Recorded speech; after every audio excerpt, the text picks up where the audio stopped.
আমাদের দেশে নেতার ছেলেরা বিদেশে পড়ে আবার নেতা হয়ে দেশে ফিরে আসে। বিশ্ববিদ্যালয়ে ডাকসু কেন্দ্রিক ছাত্র সংসদ নির্বাচন চলবে, এখানে প্রত্যেকটা শিক্ষার্থী নেতা হয়ে উঠুক। ফেসিবাদকে আমরা সবাই রেড কার্ড দেখিয়ে যাব। সালাম আলাইকুম। ফেসিবাদের সময় সংগঠিত অপরাধের বৈধতা উৎপাদনের জন্য অত্যন্ত সুপরিকল্পিতভাবে ঘটিত।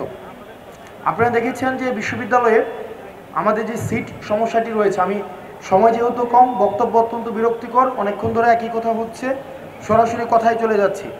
এই যে সিট সমস্যাটি এতদিন পর্যন্ত বারবার বলা হচ্ছিল সিট সমস্যা, আপনারা দেখেছেন এটি অত্যন্ত সুপরিকল্পিতভাবে জিয়ে রাখা একটি সমস্যা। যখনই ছাত্রলীগ হলমুক্ত করা হলো, যখনই এই হলগুলো প্রশাসনের দখলদারিত্বের মধ্যে আসলো, যমুনা রাইস কুকারে আছে 3-in-1 function. Jamuna rice cooker, smart রান্নায় আধুনিক জীবন।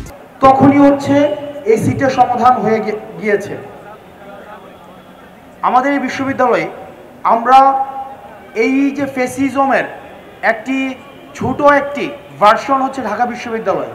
ঢাকা বিশ্ববিদ্যালয়ে যদি আমরা স্টেট কল্পনা করি, সেখানে প্রত্যেকটা মানুষ ব্যক্তি পর্যায়ের ফেসিস্ট, অ্যাডমিনিস্ট্রেটিভভাবে ফেসিস্ট, শিক্ষকরা ফেসিস্ট, এবং সেখানে হচ্ছে হলের মধ্যে একটা ফেসিজমের চর্চা হয়। সেই জায়গায় আমাদের ব্যক্তিগত পর্যায় থেকে আমাদের ফেসিজমের ঊর্ধ্বে যেতে হবে।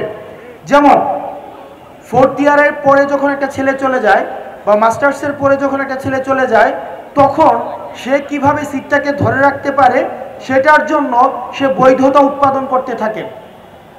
সে এই সিটটাকে ছেড়ে না দেওয়ার জন্য শত ধরনের যুক্তি সে দাঁড় করাতে থাকে। বক্তব্য সংক্ষিপ্ত করছে।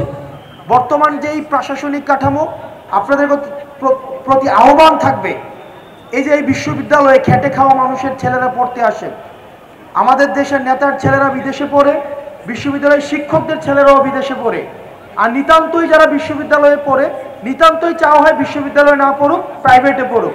আর যারা নিতান্তই বিশ্ববিদ্যালয়ে পড়তে হয়, তারা কিন্তু হলে থাকতে হয় না, তারা হচ্ছে কোয়ার্টারে থেকে তারপরে হচ্ছে বিশ্ববিদ্যালয়ে পড়ে। আমাদের দেশে নেতার ছেলেরা বিদেশে পড়ে আবার নেতা হয়ে দেশে ফিরে আসে। আর যারা পড়াশোনা করে বিশ্ববিদ্যালয়ে কষ্ট করে মাথার ঘাম পায়ে ফেলে পড়াশোনা করে, তারা হচ্ছে নেতার ছেলের পিছনে, তারা হচ্ছে কামলা খেটে তাদের হচ্ছে একাডেমিক জীবন শেষ করতে হয়। আমরা চাই না আর বিশ্ববিদ্যালয়ে মাদার পার্টির সার্ভ করার জন্য কোনো ছাত্র সংগঠন তৈরি হোক। আমরা চাই না এই মাদার পার্টির পারপাস সার্ভ করার জন্য বিশ্ববিদ্যালয়ে কোনো লাঠিয়াল বাহিনী তৈরি হোক। বিশ্ববিদ্যালয়ে ডাকসু কেন্দ্রিক ছাত্র সংসদ নির্বাচন চলবে, এখানে প্রত্যেকটা শিক্ষার্থী নেতা হয়ে উঠুক।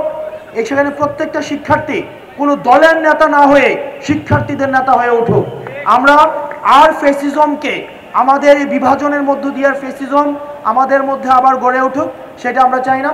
ভালো থাকুন, সুস্থ থাকুন। ফেসিবাদকে আমরা সবাই রেড কার্ড দেখিয়ে যাব। সালাম আলাইকুম।